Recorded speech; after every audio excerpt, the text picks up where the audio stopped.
तो आप सबको ग्रूफर पर मेरी तरफ से खुश आमदीद।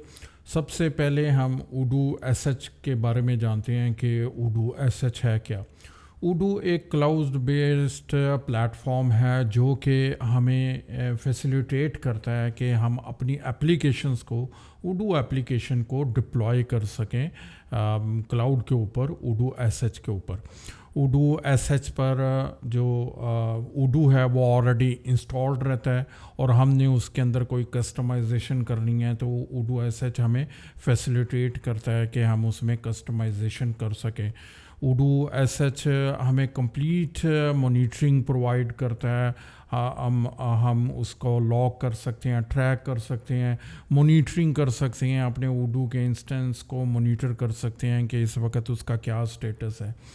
उडू एस एच गिटहब के साथ इंटीग्रेटेड है, तो जो भी हमारा कस्टमाइज कोड रहता है वो हम उडू एस एच पर जब उसको पुश करते हैं तो वो हमारी जो अटैच्ड रेपोजिटरी हमने अटैच की होती है उसके पर अपडेट हो जाता है। जो इंटरप्राइज कोड है, उडू का जो अपना कोड है, उसके जो अपनी एप्लीकेशंस और मॉड्यूल्स हैं उनको हम व्यू कर सकते हैं, उनको एक्सेस कर सकते हैं, लेकिन वो हमारी रेपोजिटरी में एज सच एग्जिस्ट नहीं कर रहा होता। अच्छा, वो उडू एस एच पर हमें डेवलपमेंट का एक और बेनिफिट बहुत मिलता है कि डिफरेंट स्टेजिंग अवेलेबल है। हमारे पास डेवलपमेंट स्टेजेस अवेलेबल है, हमारे पास प्रोडक्शन स्टेजिंग अवेलेबल है जहाँ पर लाइव डाटाबेस हम क्रिएट कर सकते हैं, जहाँ पर कस्टमर या फिर बिजनेसेस रियल टाइम में जो लाइव एंट्रीज हैं, ट्रांजैक्शंस, वो परफॉर्म कर सकते हैं। फिर उस हमारे पास स्टेजिंग अवेलेबल है। अगर हम डिबगिंग करना चाह रहे हैं, लाइव डाटाबेस के अंदर कोई बग्स हैं उनको फिक्स करना चाह रहे हैं, तो हम स्टेजिंग एनवायरनमेंट क्रिएट कर सकते हैं और डेवलपमेंट अगर की है तो उसको पहले स्टेजिंग पर टेस्ट कर सकते हैं और उसके बाद फिर फाइनली प्रोडक्शन डेटाबेस में डिप्लॉय कर सकते हैं। अच्छा, इस प्लेटफॉर्म की एक और बेनिफिट भी ये है कि ये रियल टाइम हमें मॉनिटरिंग प्रोवाइड करता है और ऑटोमेटिक बैकअप देता है और स्केलेबल है। किसी भी टाइम पर हम इसको अपने रिसोर्सेज को बढ़ा सकते हैं। इस लेक्चर में मैं आपको स्टेप बाय स्टेप गाइड करूँगा कि उडू एस एच के इन्वायरमेंट को कैसे आप सेटअप कर सकते हैं, उसको गिटहब अकाउंट के साथ किस तरीके से कनेक्ट कर सकते हैं। तो चलिए स्क्रीन पर चलते हैं और देखते हैं कि हम अपना उडू एस एच का अकाउंट कैसे क्रिएट कर सकते हैं। तो मैं इस वक्त अपनी लैपटॉप स्क्रीन पर आ चुका हूं। तो सबसे पहले हमने यहाँ पर टाइप करना है udo.sh। तो हम udo.sh पर चले जाएंगे और ये मेरे पास udo.sh प्लेटफॉर्म आ चुका है। यहाँ पर मेरे पास ऑप्शन आ रहा है साइन इन का। साइन अप यहाँ पर नहीं है, साइन इन हम करेंगे। तो मैंने साइन इन पर क्लिक किया है, तो ये मेरे पास रीडायरेक्ट कर देगा अपने कनेक्ट करने के लिए गिटहब अकाउंट। तो आपके पास अगर गिटहब अकाउंट नहीं है तो सबसे पहले आपको अपना गिटहब अकाउंट क्रिएट करना है। गिटहब अकाउंट क्रिएट करेंगे और फिर उसको इसके बाद कनेक्ट कर लेंगे तो फिर आपका उडू एसएच कनेक्ट हो जाएगा। तो मेरे पास इस वक्त अपना अकाउंट क्रिएटेड है, तो मैं उसी पर ही तो ये मैंने अपना अकाउंट लॉगिन कर लिया। जैसे ही मैं अकाउंट लॉगिन करूंगा तो अगर मेरे पास ऑलरेडी कुछ प्रोजेक्ट्स हैं तो यहाँ पर मेरे पास प्रोजेक्ट का ओवरव्यू आ रहा है। तो यहाँ पर ये लाइसेंसिंग के साथ सारा ट्रायल है, उसका क्या स्टेटस है, वर्जन कौन सा है। तो हम एक नया प्रोजेक्ट क्रिएट कर लेते हैं। मैं यहाँ पर क्रिएट न्यू पर क्लिक करूंगा। तो यहाँ पर मेरे पास गिटहब रेपोजिटरी, मुझे जब भी प्रोजेक्ट अपना नया क्रिएट करना है तो उसके साथ गिटहब रेपोजिटरी अटैच करनी है, क्योंकि लॉगिन मैंने गिटहब अकाउंट के साथ किया है। तो अगर तो न्यू रेपोजिटरी क्रिएट करनी है तो यहाँ पर मैं उसका रेफरेंस दूंगा। यहाँ पर हम ग्रूफर 1 मैं यहाँ पर रेफरेंस दे देता हूँ। अगर एग्जिस्टिंग है तो मैं एग्जिस्टिंग के साथ जाऊंगा और यहाँ पर सब्सक्रिप्शन कोड मैंडेटरी है, वो आपको मेंशन करना है। उसके बाद जो होस्टिंग लोकेशन है ये हम सिलेक्ट करेंगे। तो कोई भी जो नियरेस्ट आपका लोकेशन है उसको हम सिलेक्ट कर लेंगे। मिडल ईस्ट इस वक्त सिलेक्टेड है, तो मैं मिडल ईस्ट को ही सिलेक्ट करता हूँ और यहाँ पर हम डिप्लॉय कर देते हैं। तो डिप्लॉय करने के बाद ये प्रोसेसिंग में जा चुका है और विद इन फ्यू सेकंड्स ये क्रिएट हो जाएगा। तो ये मेरे पास इस वक़्त क्रिएट होकर आ चुका है। बाय डिफ़ॉल्ट ये मुझे 30 डेज़ का ट्रायल यहाँ पर प्रोवाइड करता है, 29 डेज़ प्रोवाइड कर रहा है। तो ये मेरे पास आ चुका है। ये जो मेरी सेटअप है, डीबी है, मेन डीबी वो क्रिएट कर रहा है। मेन डीबी में हमारे पास जब भी हम मेन डीबी को कॉल करेंगे तो इसके अंदर हमारे पास जो उडू इंटरप्राइज है वो लिंक होगा सॉफ्टवेयर।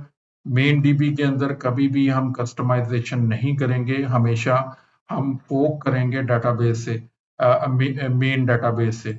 तो ये मेरे पास इस वक्त 3 स्टेजेस यहाँ पर आ रही हैं। प्रोडक्शन स्टेज है, स्टेजिंग है, डेवलपमेंट है।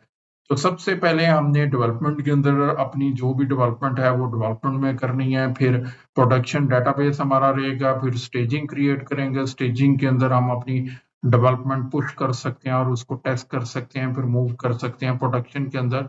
तो ये डिफरेंट स्टेजिंग के लिए हमारे पास यहाँ पर ऑप्शन अवेलेबल है। हिस्ट्री में जितनी भी जो ये मेन क्रिएट हो चुकी है, इस मेन में हम जितनी भी पुश करेंगे, अपना कोड पुश करेंगे इस मेन डेटाबेस में, तो यहाँ पर हमारे पास ये लॉग क्रिएट होती रहेगी।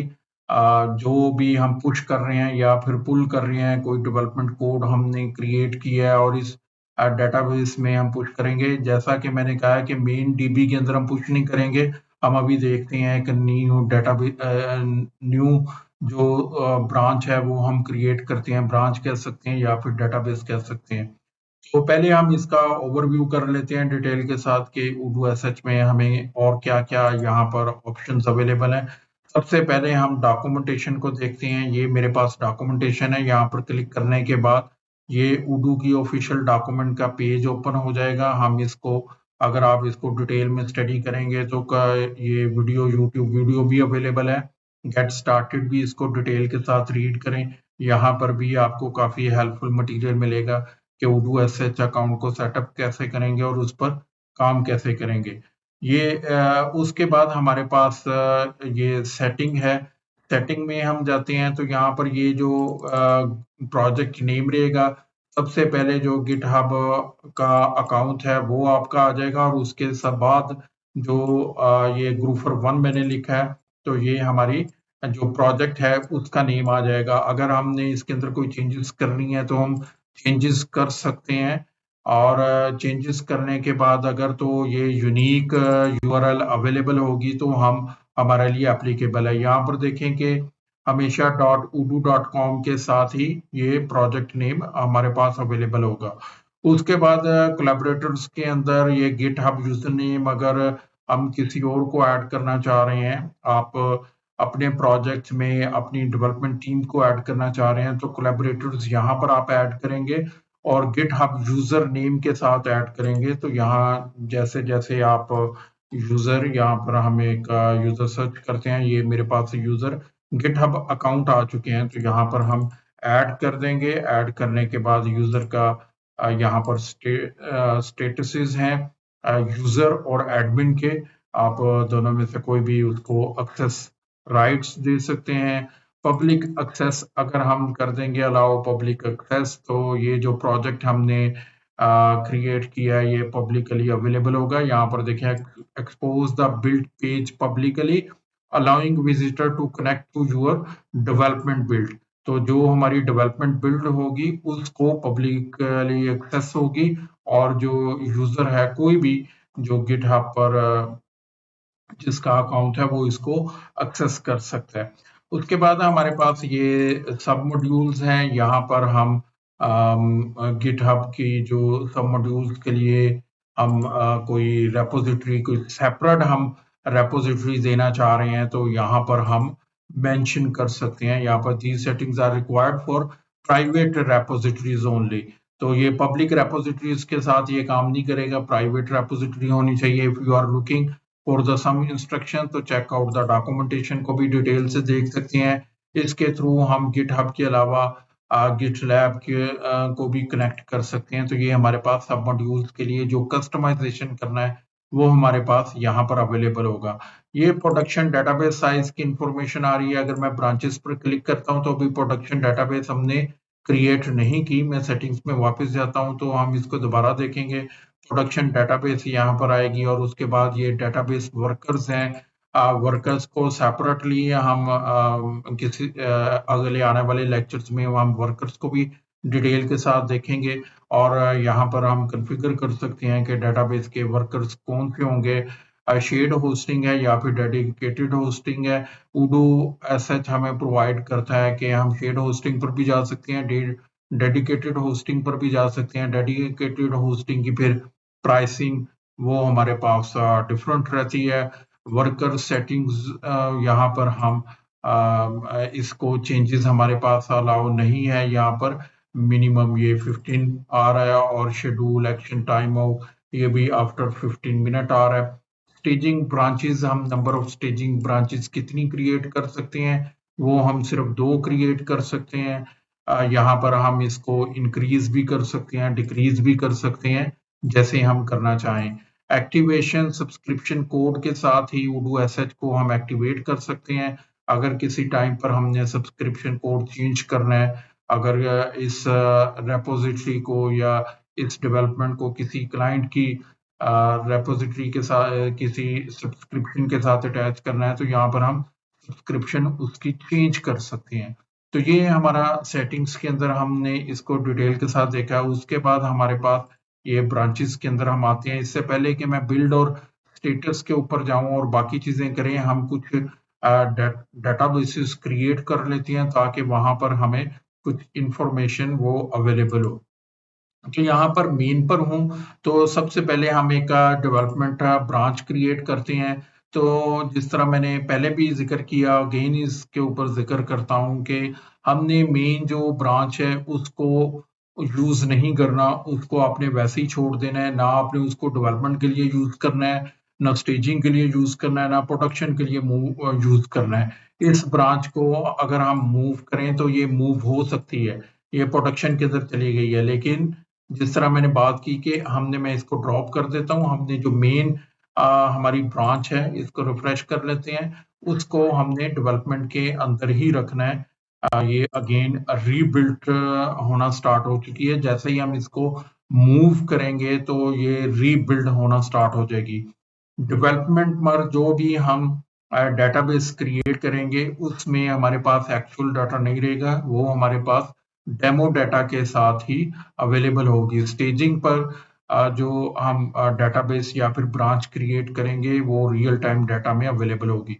तो यहाँ पर मेरे पास ये लॉग क्रिएट होता जा रहा है कि ये प्रोडक्शन के अंदर मूव किया और प्रोडक्शन से अगेन डेवलपमेंट के अंदर मूव कर दिया है, लेकिन ये बिल्ड अभी बन रहा है। तो अभी क्विकली ये बिल्ड भी हमारे पास क्रिएट हो जाएगा। ओके, तो ये मेरे पास डेवलपमेंट मेन अगेन रीबिल्ड हो चुका है। तो यहाँ पर मैं डेवलपमेंट के लिए यहाँ पर एक मैं क्रिएट करता हूँ सैंडबॉक्स।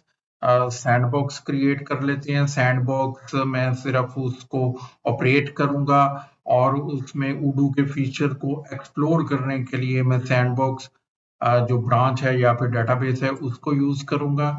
इसके साथ ही मेन पर मैं डेव 100 के नाम से एक ब्रांच या फिर डेटाबेस क्रिएट कर लेता हूँ डेव 100। तो जितनी भी हम डेवलपमेंट करेंगे वो डेवलपमेंट 100 में हम स्टार्ट करेंगे। प्रोडक्शन पर भी हमें क्रिएट कर लेती हैं। अगेन जब भी हमने डेटाबेस क्रिएट करनी है तो ये फोक के थ्रू हम करेंगे। यहाँ पर देखिए फोक किससे हमने करना है, अभी ये चूंकि क्रिएट नहीं हुई, मैं मेन के अलावा भी फोक कर सकता हूँ। अगर लेट से मेरे पास डेवलपमेंट 100 के अंदर सारी डेवलपमेंट कंप्लीट है और उसके बाद मैं डेवलपमेंट 100 से अपनी प्रोडक्शन के ऊपर शिफ्टिंग करना चाह रहा हूँ और सारी डेवलपमेंट के साथ हम स्टार्ट करना चाह रहे हैं, तो यहाँ पर हम डेवलपमेंट से स्टार्ट करेंगे। तो हमारे पास डेवलपमेंट स्टेजेस क्रिएट हो चुकी हैं, सैंडबॉक्स क्रिएट हो गई है, डेव 100 क्रिएट हो चुकी है।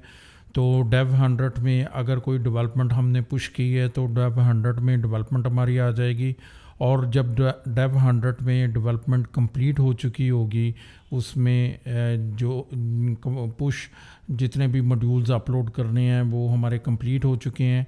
अब प्रोडक्शन के अंदर मूव करना है तो डेव 100 से एक हम जो ब्रांच है वो क्रिएट कर लेंगे PRD 100 या फिर डेटाबेस। तो ये PRD 100 मैंने क्रिएशन के ऊपर लगा दिया, ये हमारी क्रिएट होने के लिए जा रही है। तो यहाँ पर हर ब्रांच पर जैसे ही मैं ब्रांच पर क्लिक करता हूँ तो ये हिस्ट्री के अंदर हमारे पास सारी हिस्ट्री अवेलेबल है, और यहाँ पर कनेक्ट के लिए अवेलेबल है, ये मेरे पास हिस्ट्री यहाँ पर आ रही है। उसके बाद अगर हम मेल्स की बात करें तो यहाँ पर हमारे पास नो मैसेज टू डिस्प्ले, जितने भी मैसेजेस हैं या फिर ईमेल्स रहेंगी वो हमारे पास यहाँ पर मैसेजेस के अंदर आ रहा होगा। उसके बाद हमारे पास शेल है, शेल पर जैसे ही मैं क्लिक करूँगा तो हमारे पास ये जो एडिटर है उडू का, ये हमारे पास जो टर्मिनल है ये ओपन हो जाएगा शेल पर। यहाँ पर हम देख सकते हैं उडू की डायरेक्टरीज़ को। LS मैंने किया है तो यहाँ पर SRC टेम्प और कुछ मेरे पास यहाँ पर डायरेक्टरीज़ आ चुकी हैं। CD SRC करती हैं, जो सोर्स है उडू का वो SRC के अंदर हमारे पास रहेगा। SRC के अंदर यहाँ पर देखें इंटरप्राइज़ और उडू आ रहा है। मैं CD इंटरप्राइज़ करता हूँ, ये इंटरप्राइज़ CD इंटरप्राइज़। तो अब लिस्ट करते हैं तो ये जितने भी मॉड्यूल्स हैं इंटरप्राइज़ और उडू के जो मॉड्यूल्स हैं वो यहाँ पर अवेलेबल हैं। इसको अगेन CD में डबल डॉट के साथ वापस आ जाते हैं, और उसके बाद CD थीम्स में करता हूँ तो यहाँ पर जो उडू के थीम्स हैं इंटरप्राइज़ थीम्स वो मेरे पास यहाँ पर अवेलेबल हैं। मैं वापस आ जाता हूँ तो ये हमारे पास उडू का डायरेक्टरी स्ट्रक्चर हमारे पास अवेलेबल है। इसको हम क्लोज़ कर देते हैं और वापस चलते हैं। हमारे पास ये शेल और उसके बाद ये एडिटर अवेलेबल है जहाँ पर हम डेवलपमेंट करेंगे, ऑनलाइन ही डेवलपमेंट कर सकते हैं। ये एडिटर हमारे पास ओपन हो चुका है। तो लोडिंग में कुछ टाइम ले रहा है, तो ये अभी हमारे पास ये एडिटर ओपन हो चुका है। यहाँ पर हम जो भी डेवलपमेंट है ऑनलाइन डेवलपमेंट करेंगे। इसको भी हम देखेंगे कि इसमें एडिटर में हम डेवलपमेंट कैसे कर सकते हैं। वापस चलते हैं यहाँ पर मॉनिटरिंग के अंदर। ये अभी मैं ब्रांच की मॉनिटरिंग देख रहा हूँ। यहाँ पर कोड प्रोफाइलिंग, ये हम इसको मॉनिटर कर सकते हैं अपनी ब्रांच को। लॉग्स के अंदर जाएंगे तो यहाँ पर ये लॉग मेरे पास रहेगी। इंस्टॉलेशन मॉड्यूल इंस्टॉलेशन के ऊपर अगर कोई एरर आ रही है जब बिल्ड हमारी क्रिएट होती है यूजुअली, तो मॉड्यूल्स जो ऑटो इंस्टॉल हैं तो मॉड्यूल इंस्टॉल होते हैं, तो उनके अंदर इंस्टॉलेशन में अगर कोई एरर आ रहा है तो यहाँ पर हमें एरर उसके व्यू होंगे। ड्यूरिंग डेटाबेस हमारे पास यहाँ पर udo.log है, तो इसके जो एरर्स हैं वो यहाँ पर हमारे पास udo log में शो हो रहे होंगे। फिर पिप लॉग हमारे पास सेपरेट है, जो पैकेजेस हैं सर्वर के, उसकी लॉग हमारे पास यहाँ पर डिटेल हमारे पास वो यहाँ पर शो हो रही होगी। उसके बाद हमारे पास यहाँ पर अपग्रेड अवेलेबल है। अपग्रेड स्टेजिंग ब्रांच, अगर हम इसको अपग्रेड करना चाह रहे हैं तो इसको हम अपग्रेड कर सकते हैं। ये जो फीचर है ये सिर्फ प्रोडक्शन के लिए अवेलेबल है। प्रोडक्शन और स्टेजिंग के लिए मैंने प्रोडक्शन PRD 100 हमारी जो स्टेजिंग है वो क्रिएट हो चुकी है, उसके ऊपर क्लिक किया है तो हम इसको अपग्रेडिंग के अंदर जाते हैं। Available the upgrade feature is available, project will be available in about 22 hours. तो ये 22 घंटों बाद अवेलेबल होगा। इसको हम अपग्रेड कर सकते हैं।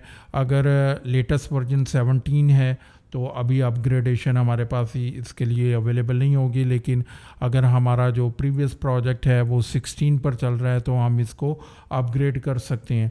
सेटिंग्स के अंदर जाएंगे, ये PRD ब्रांच पर मैंने क्लिक कर दिया, इसके 17 के अंदर चले जाएंगे तो यहाँ पर मेरे पास वर्जन 17 आ रहा है और रिविजन्स मेरे पास आ रही हैं। कौन सी रिवीजन इस वक्त लेटेस्ट रिवीजन मेरे पास इंस्टॉल है। अगर कोई और रिवीजन हम इंस्टॉल करना चाह रहे हैं तो यहाँ से हम सिलेक्ट करके उसको सेव चेंजेस करेंगे और रिवीजन को हम इंस्टॉल कर सकते हैं।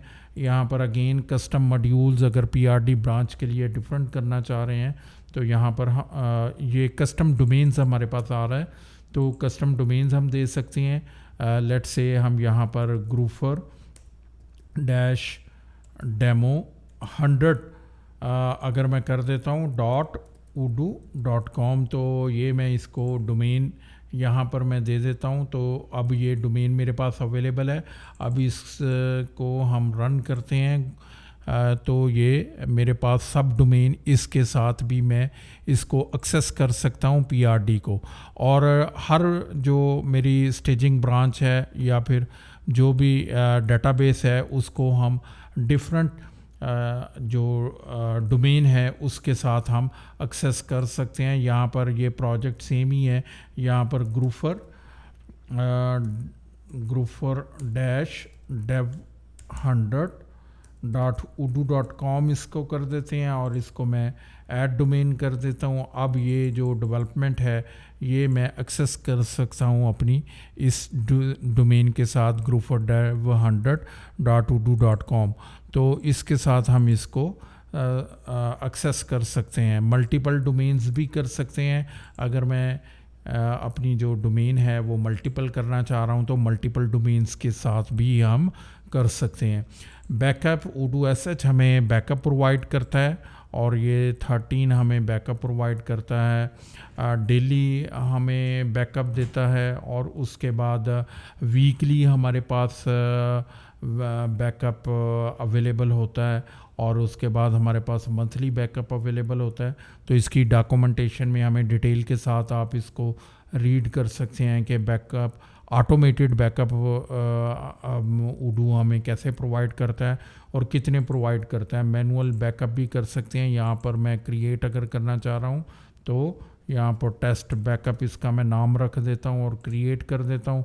ये इस वक्त मेरा टेस्ट बैकअप क्रिएट होना शुरू हो गया है। और अगर मैं प्रीवियसली बैकअप को डाउनलोड करना चाह रहा हूँ और मूव करना चाह रहा हूँ किसी और डेटाबेस में, इसको हम रिफ़्रेश कर लेते हैं तो बैकअप को मैं यहाँ पर इसको डाउनलोड कर सकता हूँ। ये अभी मेरे पास डाउनलोडिंग के लिए अवेलेबल नहीं है, इन प्रोग्रेस है। तो ये मैं क्लिक करके यहाँ पर आइकॉन को डाउनलोड ऑपरेशंस पर क्लिक करूँगा और बैकअप मेरे पास अवेलेबल होगा। ये मेरे पास आ चुका है backup ready. Go to backup पर हम जाते हैं और यहाँ पर ये मेरे पास अब एक्टिवेटेड है। यहाँ पर मैं क्लिक करूँगा डाउनलोड ऑप्शन और यहाँ पर मैं neutralize database dump for testing purpose के लिए मैं लूँगा और एग्जैक्ट डेटाबेस डंप है वो भी मैं ले सकता हूँ। स्टार्टिंग के अंदर जब आपने पहला डेटाबेस लेना है अपग्रेडेशन के लिए या फिर टेस्टिंग पर्पज़ के लिए तो न्यूट्रलाइज डेटाबेस का बैकअप लेंगे और उसके बाद जब डेटाबेस वंस फाइनलाइज हो जाएगी तो हम एग्जैक्ट डंप के ऊपर जा सकते हैं। यहाँ पर हमारे पास विदाउट फाइल स्टोर और विद फाइल स्टोर अवेलेबल है, तो दोनों ऑप्शंस को हम यूज़ करते हुए डंप ले सकते हैं। तो क्विकली हमारे पास कोई भी जो बैकअप हम डाउनलोड करना चाह रहे हैं तो यहाँ से हम बैकअप को डाउनलोड कर सकते हैं।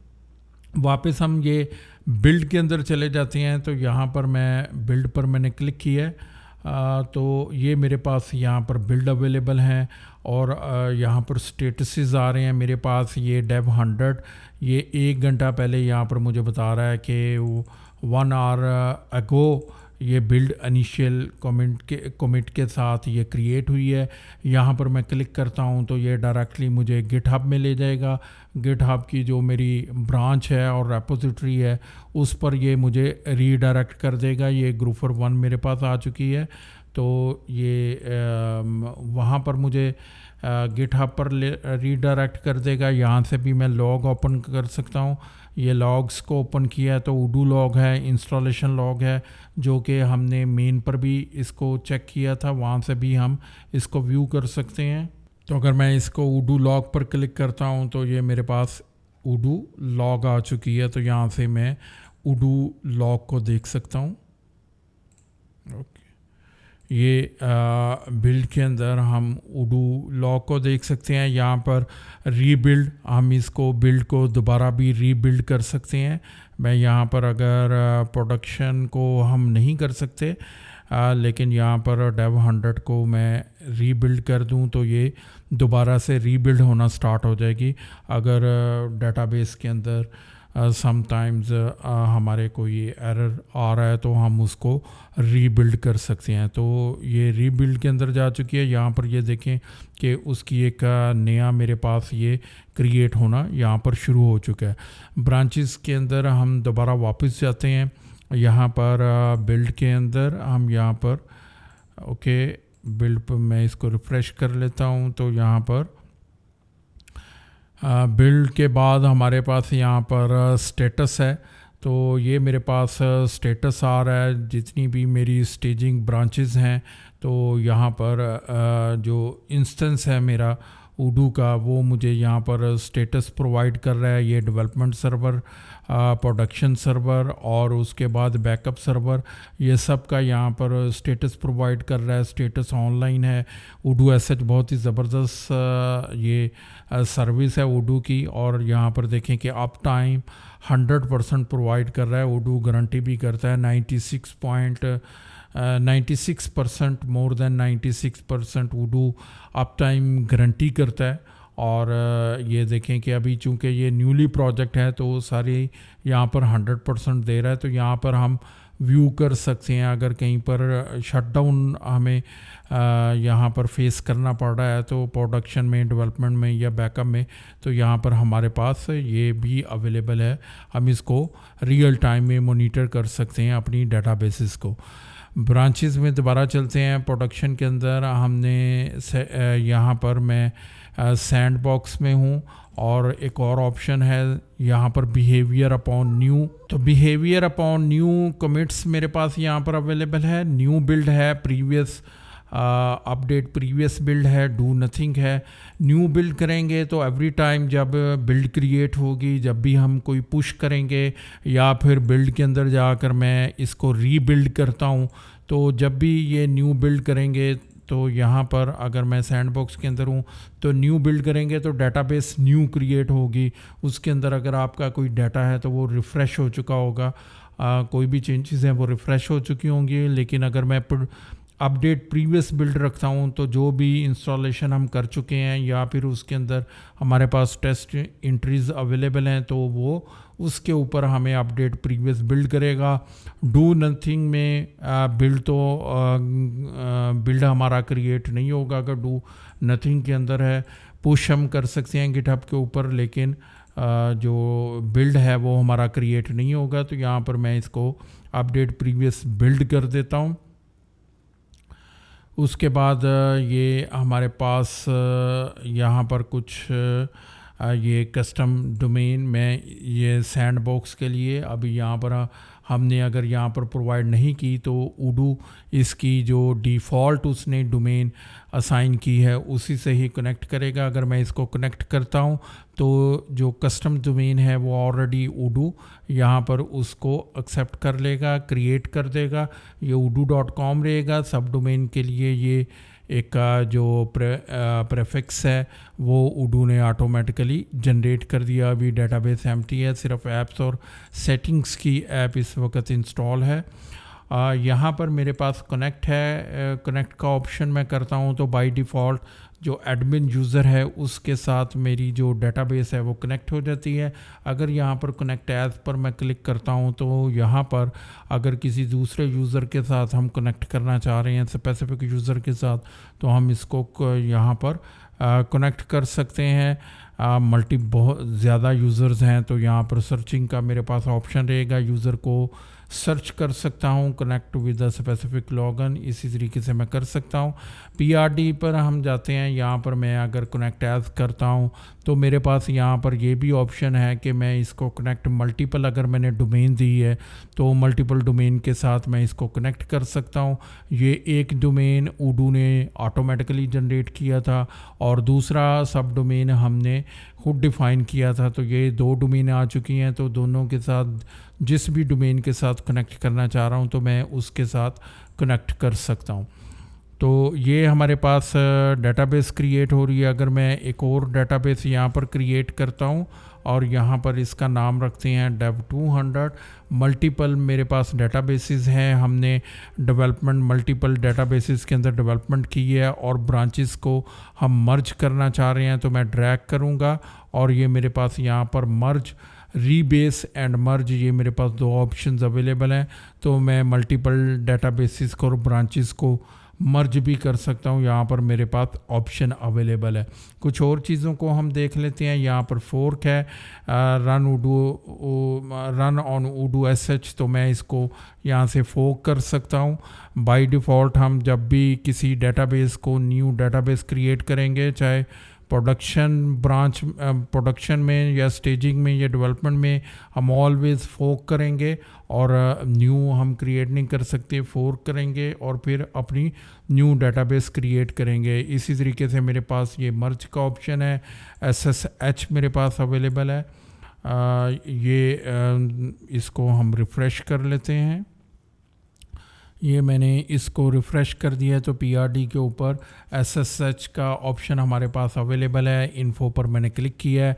To use SSH you first need to set up your public key in your profile. तो यहाँ पर इसने मेथड दिया है, if you do not already have one you can generate a pair of RSS keys to following. तो ये अगर मैं SSH एक्सेस देना चाह रहा हूँ तो इसको मैं यूज़ कर सकता हूँ। उसके बाद SQL है, अगर SQL पर मैं क्लिक करता हूँ, इन्फो पर क्लिक करते हैं, पोस्ट एक्सटर्नल एक्सेस देना चाह रहे हैं डेटाबेस की, तो इसके थ्रू मैं यहाँ से मैं दे सकता हूँ। ये मेरे पास यह URL आ रही है और ये इसकी इंस्ट्रक्शंस आ रही हैं। ये सब मॉड्यूल्स यहाँ पर भी मेरे पास अवेलेबल है। यहाँ पर वो स्ट्रिंग दे रहा है। अगर सब मॉड्यूल्स को हम ऐड करना चाह रहे हैं एक्सटर्नल रेपोजिटरी से और ब्रांच से, हम इसको यहाँ से रन मॉड्यूल करने के बाद हम इसको कर सकते हैं। ये डिलीट है, डिलीट पर मैं क्लिक करूँगा तो ये जो मेरी ब्रांच है, ये जो डेटाबेस है, ये डिलीट हो जाएगी। यहाँ पर मैं इसको डिलीट भी कर सकता हूँ।